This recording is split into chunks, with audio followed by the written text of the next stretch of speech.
সবাইকে শুভ নববর্ষ। 1432 সাল বাংলা নববর্ষ আমাদের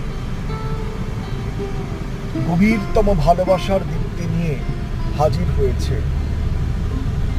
গতকাল পুরনো বছরের শেষ দিন ছিল। আমাকে একজন অত্যন্ত দুঃখ করে বলছেন, জানেন তো, আমার ছেলেটাকে কোনোভাবেই বাংলা শেখাতে পারলাম না। যতবার বলি নববর্ষ, ও ততবার বলে, মা এটা তো সবে এপ্রিল মাস, জানুয়ারি আসতে এখনো অনেক দেরি আছে, তাহলে তুমি নববর্ষ বলছো কেন? তাছাড়া আমরা তো নববর্ষ মানে একসঙ্গে বাবার সঙ্গে কত কত দূরে গিয়ে কত আনন্দ, কত হই হুল্লোড় করি, বাজি ফোটে, কত বাজনা, কত গান। আর এখন তো